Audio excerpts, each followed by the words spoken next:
if you look at the background,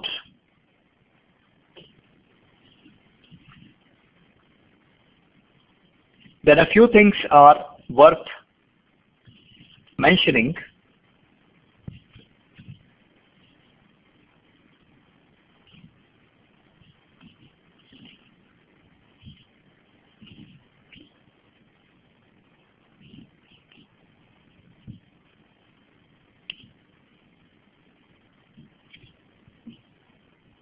There are two laws of chemical combination. One of them is law of conservation of mass, and the other one is the law of constant proportions.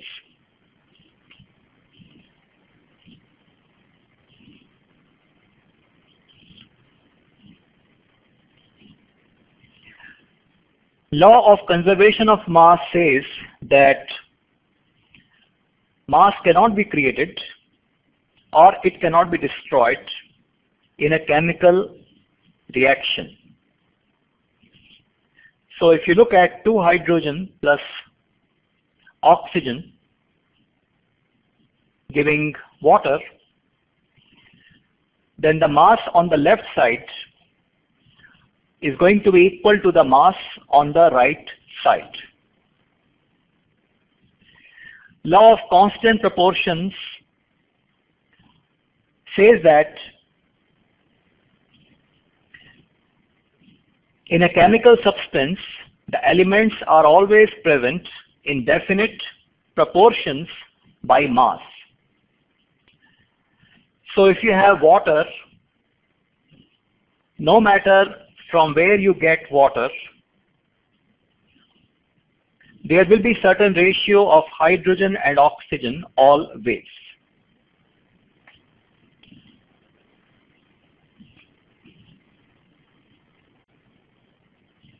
When we talk about these two laws, law of conservation of mass and law of constant proportions, then name of Lavoisier is important. Other people also worked on it.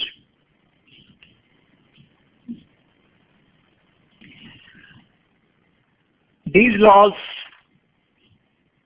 did not talk about atom as such.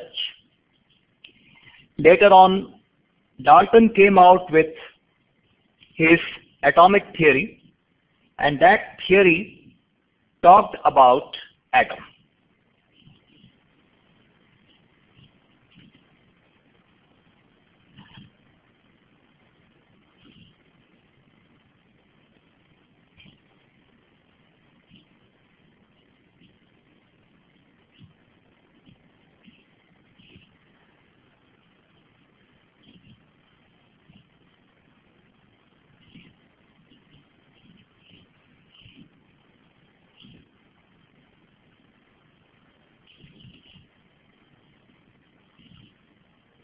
When we talk about chemical equations, then they have got the two sides, left and right.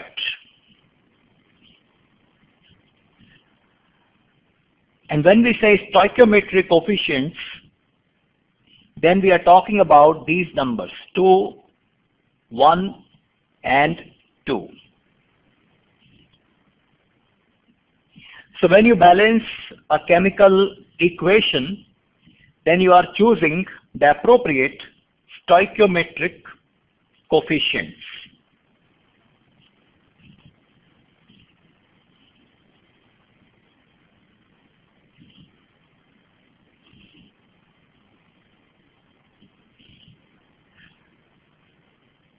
When we just talk about H2O, it means one molecule of water which has 2 atoms of hydrogen and 1 atom of oxygen.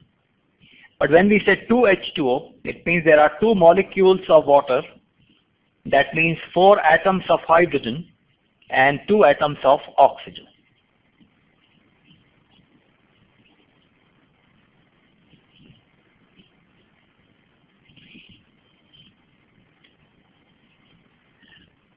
I already talked about law of conservation of mass.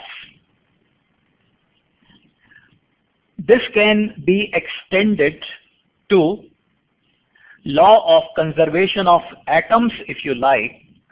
Atoms should be of the same type.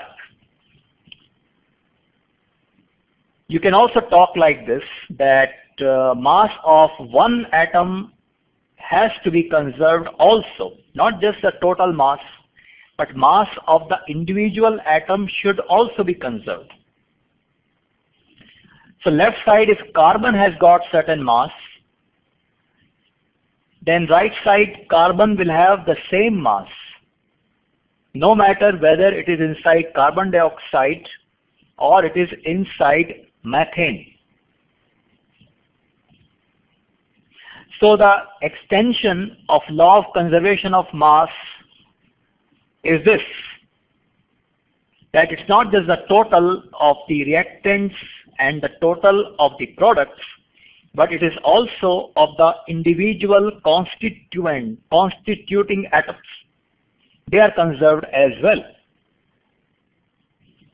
In nuclear reactions, you will find that atoms can change. So that's a different ball game. But in chemical reactions, atoms don't change. Compounds may change. Atoms do not change in chemical reactions.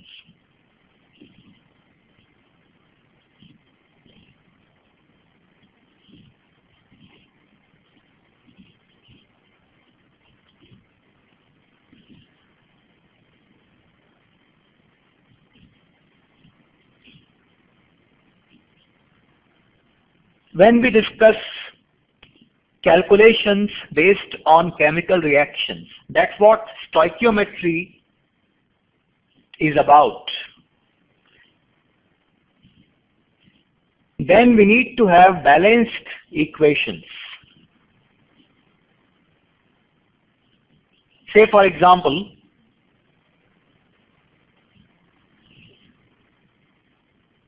if it is not balanced,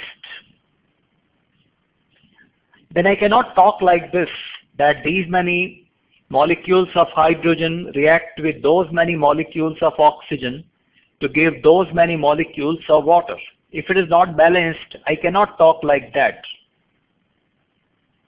And calculations, when calculations are to be done, this is the way you have to calculate. That means you need to know the balanced reaction also. And that's where periodic table may help to some extent. For example, if we look at this reaction, then if we just use capital M, M for metal, then it works for first group elements, whether you use potassium or something else, and there may be exceptions sometimes, but more or less if it works, then it is quite useful. You don't have to memorize all equations individually. But don't worry too much about this, because often you will be given equation.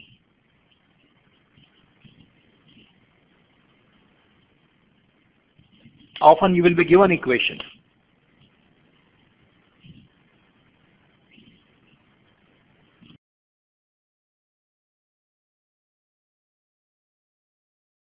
But an equation like combustion of hydrocarbon, that is something that you should know by heart, because it works for all hydrocarbons, and you have to memorize only one equation. What is that equation?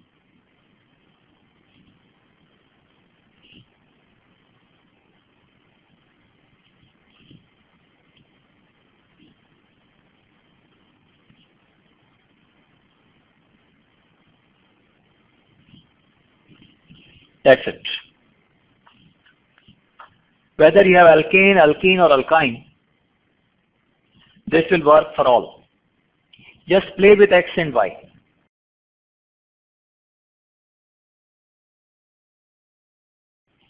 So this you have to know.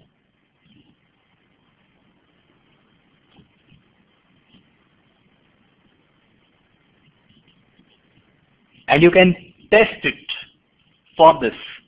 Put x equal to 3, put y equal to 8, see if you get this or not.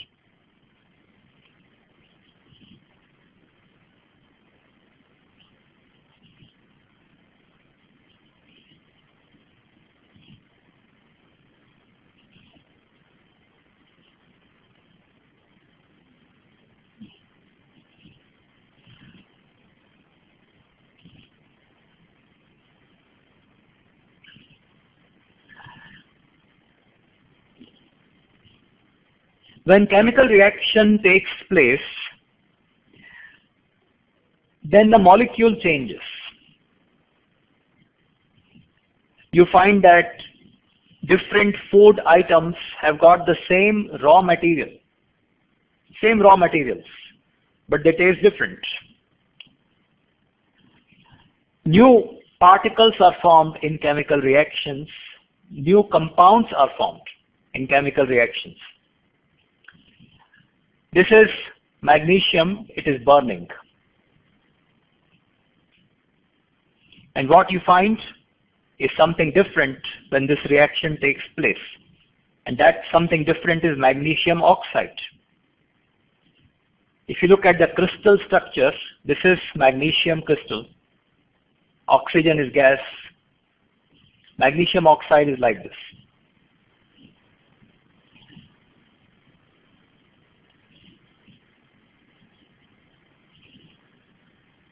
So this is something different.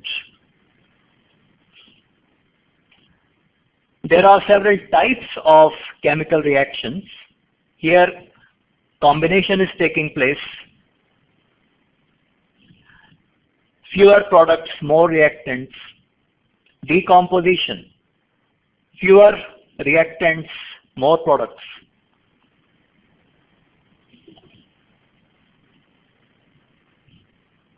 And by the way, this is the reaction which is used in car safety bags.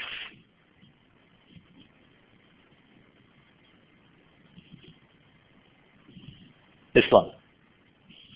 So that makes it important. Magnesium burning is a very common reaction, so that's also important.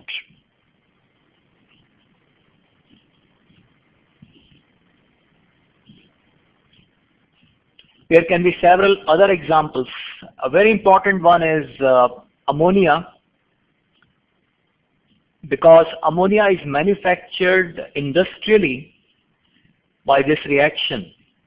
The industrial process is called Haber's method to produce ammonia. This is very important. Nitrogen gas and hydrogen gas, they combine.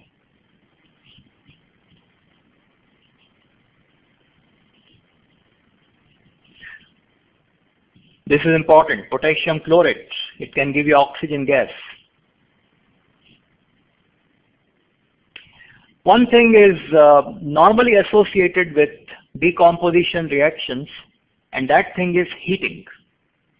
Heating is often associated with decomposition reactions.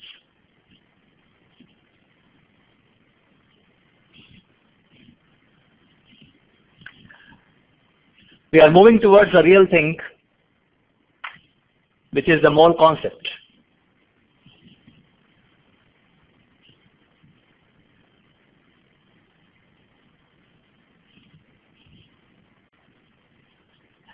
Mass of one hydrogen atom. And by the way, hydrogen atom is the only atom that has no neutron.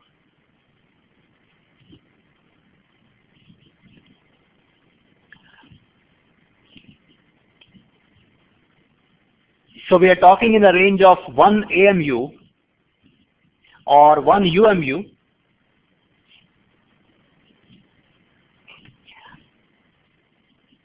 Whenever you want to convert UMU to grams,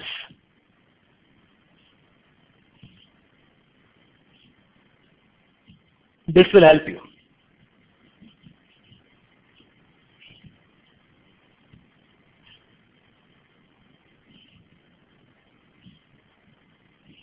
This is Avogadro's number.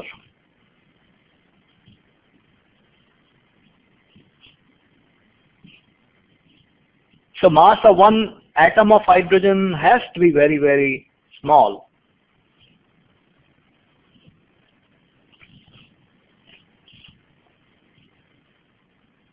Now if we actually define AMU, then take one particular isotope of carbon. That isotope is carbon 12. Divide it into 12 parts. Then mass of one unit is defined as 1 AMU. So 1 AMU is the 12th part of one particular isotope of carbon called carbon 12. AMU was used more in early days, but now UMU is preferred, but still you will find the usage of both of them. Sometimes UMU, sometimes AMU, unified mass unit and atomic mass unit.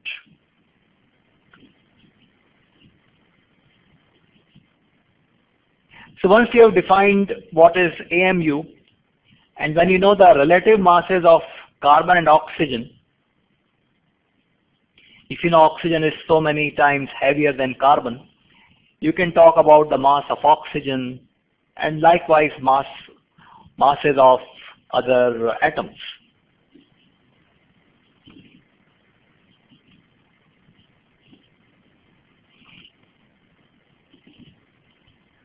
Now when I say that hydrogen is the only atom that has got no neutron, hydrogen has isotopes, and some isotopes do have neutrons, but the most common hydrogen that we talk about, that doesn't have neutron. However, when you look at the periodic table,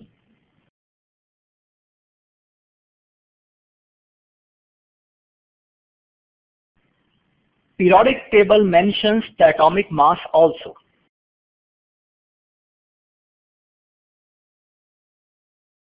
Many tables do it. Then atomic mass that is entered in periodic table is obtained by taking the weighted average, considering various isotopes. So periodic table would not look at just the most dominant isotope and record its mass, atomic mass, but it would look at the weighted average. Say for example, I'm going to use hypothetical numbers. One atom has got two isotopes. One isotope is found 97%, other isotope is found 3%. Mass of this isotope is X, mass of this isotope is Y. What periodic table should record as the atomic mass for that thing, that element, that atom? Weighted average, 97 times X plus 3 times Y divided by 100.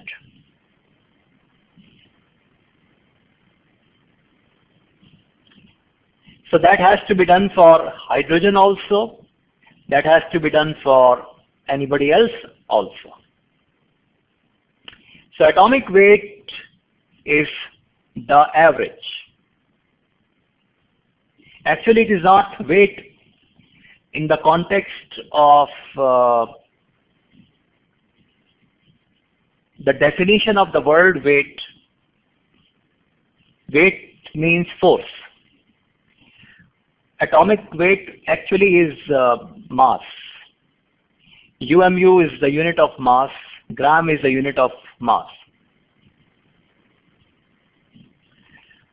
Right, but that's what we call it in chemistry, atomic weight. That may be unfortunate, but that's what it is. It's mass, not weight, really. So atomic weights are listed in periodic table.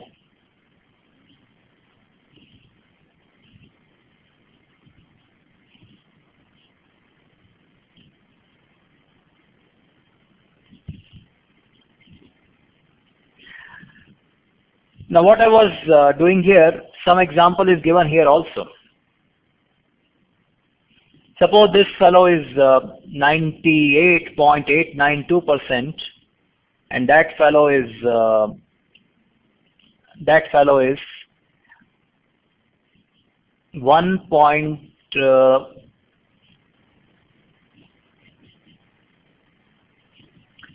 Let me check this.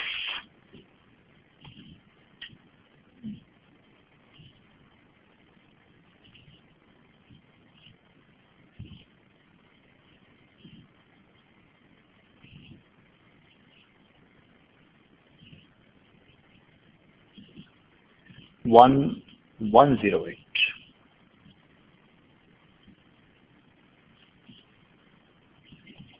It is 1108. So this into this.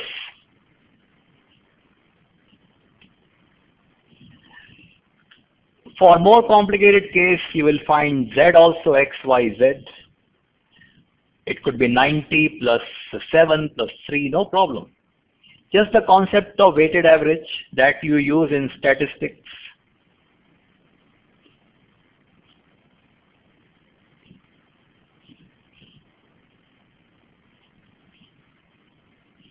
Now, once we know about the masses of atoms, which are very, very, very small, they are so small that we won't even feel. We can talk about things that are made of atoms. They can be molecules or they can be just some formulas. Molecule is a single unit on its own. So when you breathe oxygen gas in packets. One molecule, one molecule, one molecule, like that.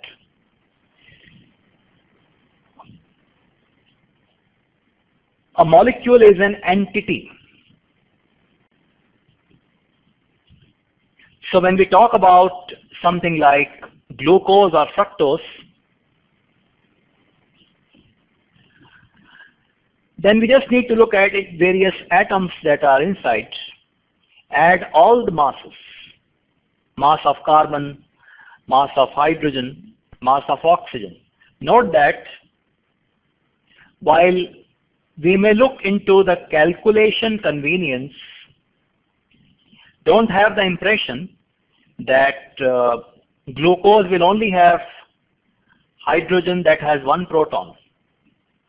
How do we know that this hydrogen is only that hydrogen which has one proton? Why can't it be heavy hydrogen that is called D, or why can't it be even heavier hydrogen, P? How do you know that the water that you drink has every single hydrogen in it which has got only one proton? Why can't there be some hydrogens that have got one proton and one neutron? And why not one proton and two neutrons? What is there in atomic form should be there in molecule also.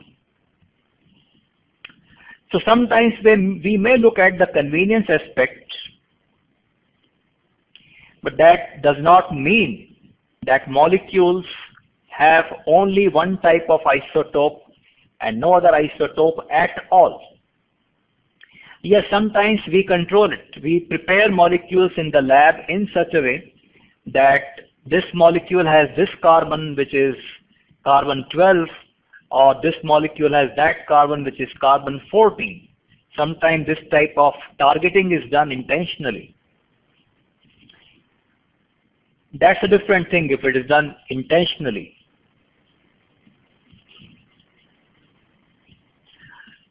What's the difference between formula and molecule? As I said, molecule is an entity. You are breathing oxygen in terms of packets of oxygen. Entity is entering, whole thing. But when you eat salt, you don't eat salt in that manner. You don't eat a packet of NaCl, another packet of NaCl, another packet of NaCl. While you breathe oxygen, you may breathe as one packet of oxygen like that. What makes NaCl different from O2? It is just that NaCl doesn't have a single entity called NaCl. There's nothing called NaCl as far as an entity is concerned. You don't have NaCl. You don't have one Na and one Cl combined. While you do have one oxygen and one oxygen combined. And these two oxygens decide to live together. One sodium does not decide to live with one chlorine. So what you find is that there is a network of sodium, chlorine, sodium, chlorine, sodium, chlorine like that. Network it is. There is no molecule as such and called NaCl. When we deal with ionic species, it's a common thing that happens. When we deal with ionic species, NaCl is just one example.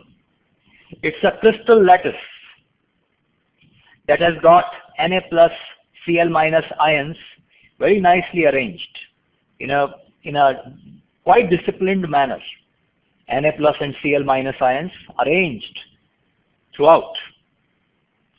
It's not like one Na and one Cl, that's it, not like that. Several Na, several Cl, both are ionic, Na plus and Cl minus. And that's why we need to introduce something called formula weight. Or why would we make life complicated? We would just say molecule. So there is no molecule in many cases. It's a network of ions. So we talk about a formula unit type of concept. Just for visualizing purpose, think of NaCl as a unit, though it doesn't really exist physically. So NaCl is a formula without any real physical independent existence. So NaCl, sodium is 23, chlorine is 35.5. Just add their atomic masses and you will get the formula mass of sodium chloride. Other ionic species also we handle like that. We talk about formula weight rather than molecular weight. And these are very, very small in masses. Even if you take huge molecules, very complex molecules, even their masses are quite small. In terms of grams and kilograms, they are nothing, no matter how complex molecule you pick up. Whether you talk about DNA or hemoglobin, cholesterol, or medicines, aspirin, or you talk about some indicator like phenolphthalein, you talk about protein, no matter how big molecule you are talking about, it is having a mass which is nowhere in the range of grams or kilograms. So never answer molecular mass in terms of grams. Molecular mass in terms of grams makes absolutely no sense. Grams is a huge unit for a molecule. It's like talking about distance between your school and your house, and you're talking in light years.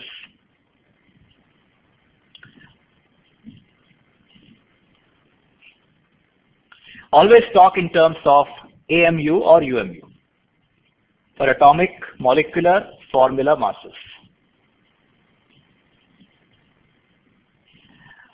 Different molecules have got different elements present.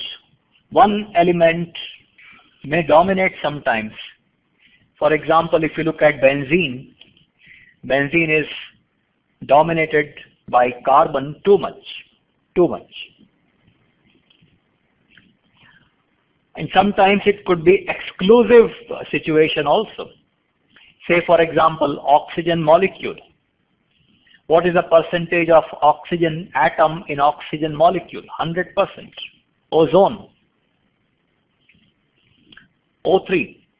What is the percentage of oxygen in ozone? 100%.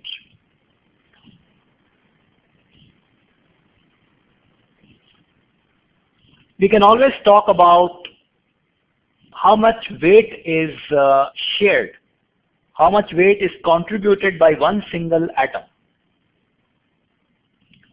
Say we are talking about alum. How much percentage is there of aluminum in it? Or benzene. How much percentage of carbon is living inside benzene? How much, like sometimes you hear, how much water does human body have? Now water is H2O, but one can also say how much percentage hydrogen does human body have? How much percentage does carbon human body have? Does human body have? So if you take one molecule, in that molecule, what is the percentage of one specific element? That's very easy. Say C6H6 is benzene.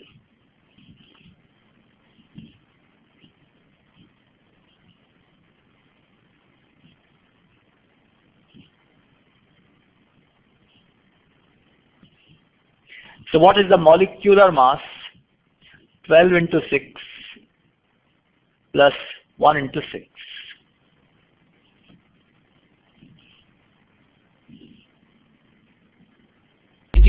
%.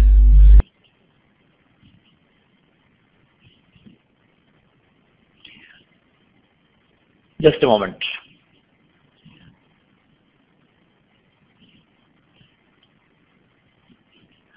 (78 UMU) is the molecular mass, but mass that is contributed by carbon is 72. It's very high.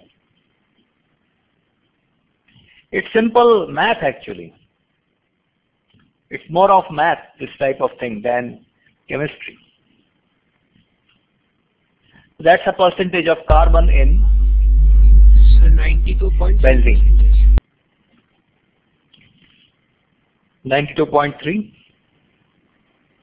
Yes, sir.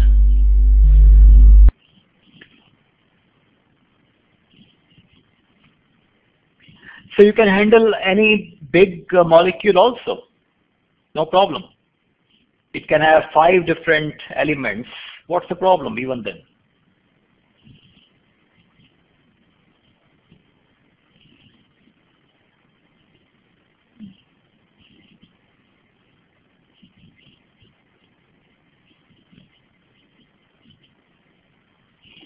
Now, we talked about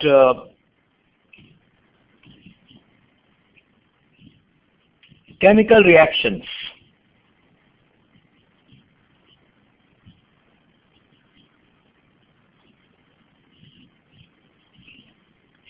Now, if I want to carry out this reaction,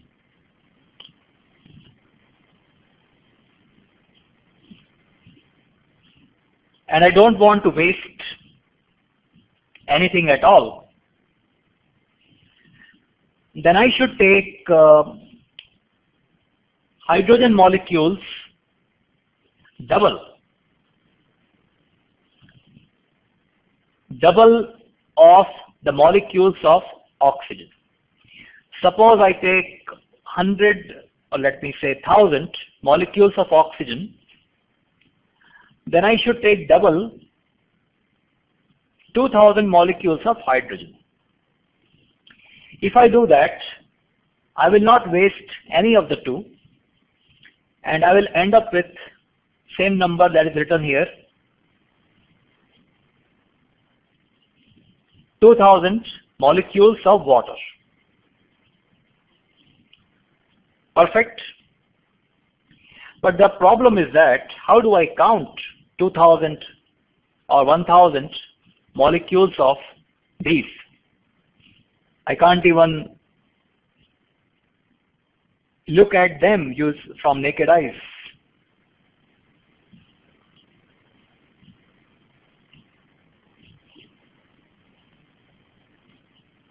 That's a problem. Chemical reactions demand this, that molecules should react in certain ratio only. This is the demand of a chemical reaction. They have to react in the ratio 2:1. 2:1. Nothing else is acceptable. But how to count? And the solution lies in mole concept. No wonder why is it so important. It is practical to talk in terms of mass. While it's difficult to count 1000 atoms of iron, it is very much practical to weigh certain grams or certain milligrams of iron. So if you have got a magic number that you tell the mass and it tells you the number of atoms, then wouldn't it be great? And then you can use these types of reactions, and without wasting a single gram, you are able to get what you want. If I take, say I have got 1000 oxygen and I take 5000 hydrogen, I am not able to calculate, so I just take approximately and I have 5000 hydrogen molecules. So 1000 oxygen molecules and I have got 5000 hydrogen molecules. But 1000 oxygen molecules can only react with double 2000 hydrogen molecules, 2000. And I've got 5000. So I'm wasting 3000 hydrogen molecules. 3000 is the waste.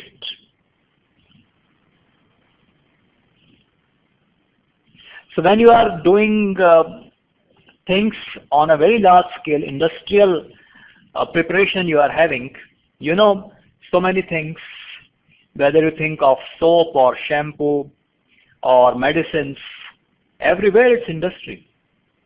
Things are not produced in ones and twos these days. So we are talking about huge savings. If we can tell exactly this much amount is required of this much amount is required of this for this particular reaction, then the savings can be in huge amounts.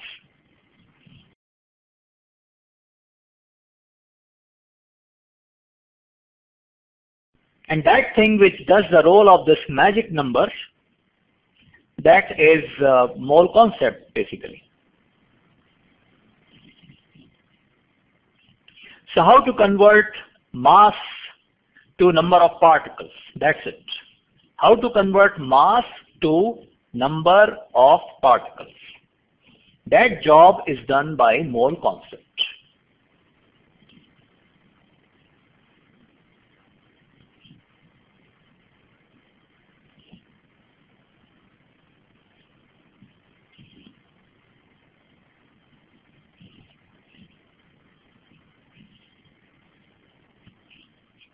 And Avogadro's number works like a magic number.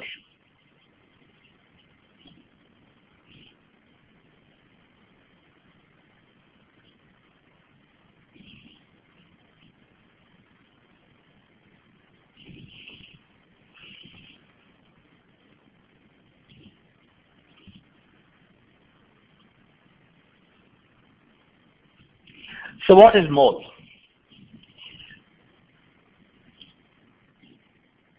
Like you say billion. What is billion? What is million? What is lakh? What is dozen? That type of thing is mole.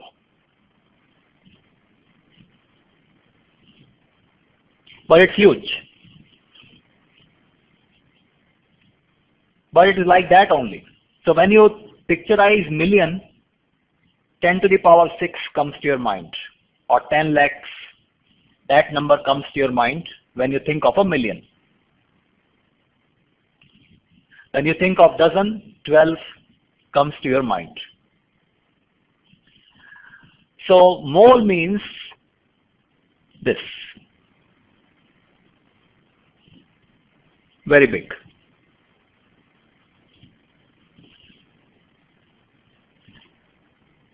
And the decimal places that really matter to us,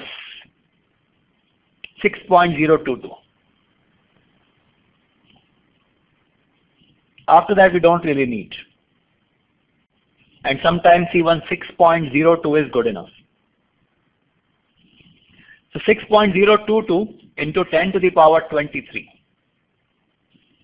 That thing is called 1 mole, just like 10 to the power 5 is called 1 lakh.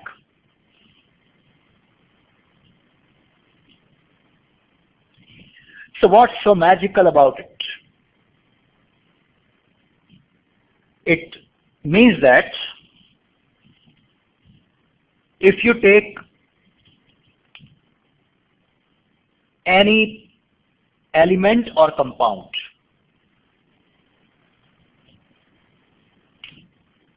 when you take any element or compound, whether you talk about atomic mass, molecular mass, or formula mass, whatever UMU it is, whether atomic mass, formula mass, or molecular mass, if you cut this UMU, put grams in its place, copy the same number here, then for that atom, or for that molecule, or for that formula, you have got, like magic, 6.022 into 10 to the power 23 particles or units of that thing. You did not do a single counting, and you got that number with you.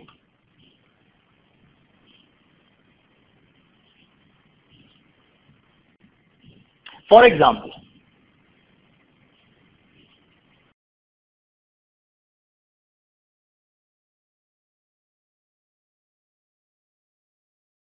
let's talk about atom, though this will work for atom, molecule, formula, whatever. Let's talk about iron. 56 UMU. Too small.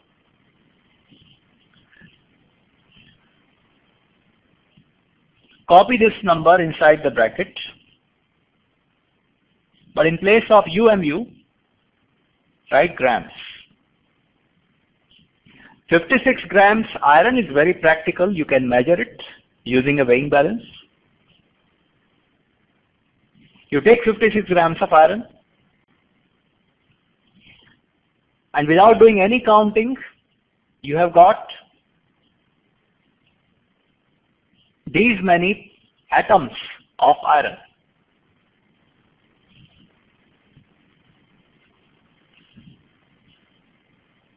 So it is a magic number. I will get those numbers.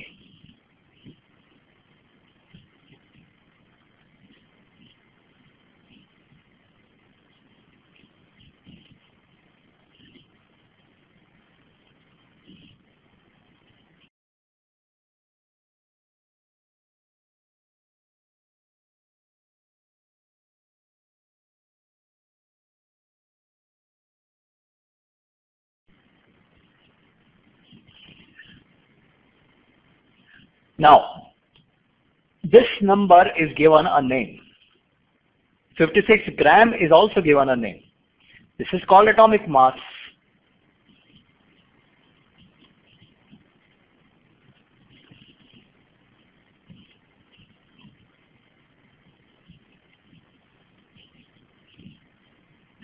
This number is also given a name. In fact, when you follow this process, whether you are doing it for atom or molecule or for formula, and you write this thing, then this thing is called molar mass.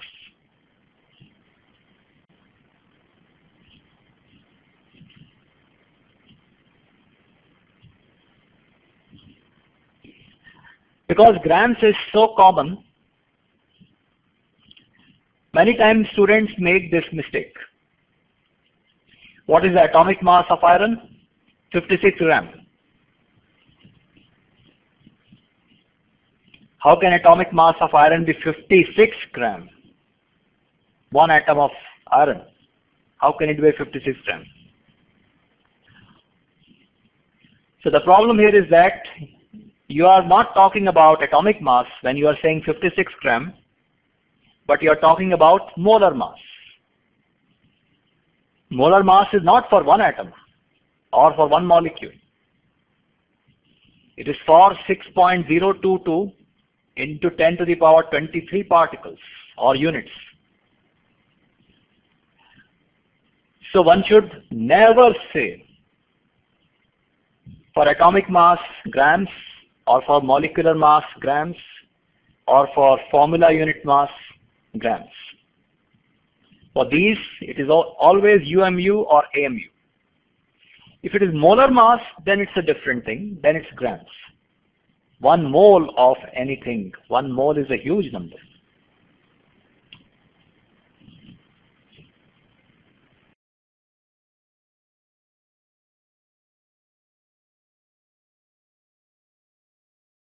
Any questions?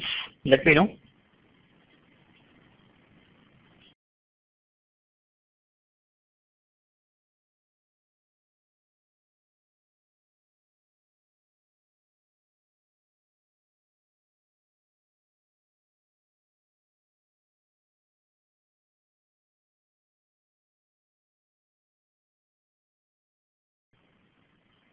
That's your assignment question. We stop now.